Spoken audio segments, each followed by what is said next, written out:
Magandang araw, mga kapatid. Ako po si Eric Rivas at welcome po muli sa Landas ng Pag-asa. Kamusta na po kayo?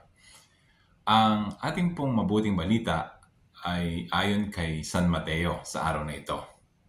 Ating pong pakinggan. Noong panahong yon, dumating si Jesus sa lupain ng Cesarea ng Filipos. Tinanong niya ang kanyang mga alagad, sino raw ang anak ng tao ayon sa mga tao? At sumagot sila. Ang sabi po ng ilan ay si Juan Bautista kayo. Sabi naman ng iba, si Elias kayo. At may nagsasabi pang si Jeremias kayo o isa sa mga propeta. Kayo naman, ano ang sabi ninyo? Sino ako? Tanong niya sa kanila. Sumagot si Simon Pedro, kayo po ang Kristo, ang anak ng Diyos na buhay. Sinabi sa kanya ni Jesus, mapalad ka, Simon, na anak ni Jonas, sapagkat ang katotohanan ito'y hindi inahayag sa iyo ng sino mang tao, kundi ng aking amang nasa langit. At sinasabi ko naman sa iyo, ikaw ay Pedro, at sa ibabaw ng batong ito, ay itatayo ko ang aking simbahan at hindi makapananaig sa kanya kahit ang kapangyarihan ng kamatayan. Ibibigay ko sa iyo ang mga susi ng kaharian ng langit. Ang ipagbawal mo sa lupa ay ipagbabawal sa langit. At ang ipahintulot mo sa lupa ay ipahihintulot sa langit. Mga kapatid, napagkamalan na ba kayo? O may karanasan na ba kayo kung saan naging mali ang pagkakilala sa inyo? Ito po ang ating natunghayan sa Ebanghelyo ngayong araw. Sa panahong ito, tinanong ni Jesus ang kanyang mga apostol, ano ba ang sabi-sabi ng mga tao tungkol sa akin? Sino ba ako sa kanila? Halo-halo ang sagot nila. At nung tumugon si Pedro, pinuna ni Jesus ang kanyang kasagutan bilang isa na hindi ayon lamang sa kaalaman ng tao, bagkus mga salitang lulad ang karunungan ng Diyos.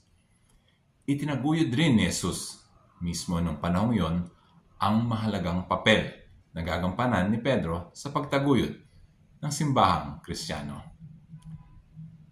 Sisters and brothers, napakahalaga po ng katanungan na ito ni Jesus kahit sa ating pangkasalukuyang panahon. Ikaw, para sa iyo, sino si Jesus? Isa ba siyang kaibigan? Siya ba ang pag-asa sa iyong buhay? Malapit pa siya sa iyo? O wari parang hindi mo siya ma-reach? Nakakausap mo ba siya? Kinakausap ka ba niya?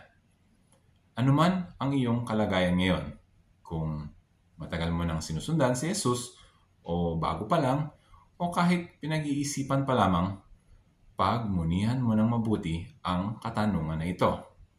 At sa iyong pagsasaliksik, ihanda mo ang iyong puso na tiyak ko, kanyang gagambalain sa mabuting paraan. At habang iyong pinagmumunihan ang katanungang ito, meron akong isang mungkahi. Kung subukan kaya nating baliktarin ang sitwasyon, si Jesus ang tanungin natin, Panginoon, ayon sa iyo, sino po ako?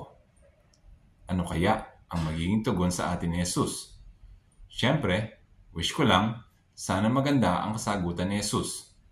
Kung hindi o gusto man nating marinig, ang tiyak ko, sasabihin ni Jesus ang katotohanan. Huwag ka mag-alala dahil babalutin niya ito ng kanyang pagmamahal. Dahil ang ating kapakanan ay napakahalaga sa kanya. Kung sa tao, pwedeng magkamali at mapagkamalan, kay Jesus, tiyak ko, kilalang kilala ka niya at hindi ka niya ika-cancel. Dalhin natin sa ating panalangin ang katanungang na ito. Maging tapat po tayo sa ating sarili. Sa aking paningin, gusto ni Jesus para sa atin ito. Kung nagustuhan niyo po, ang maikling pagmuni-muni ito, paki-like and share po. Baka makatulong sa iyong kakilala, kaibigan o kasama sa hanap buhay. Maraming salamat po. Magandang araw.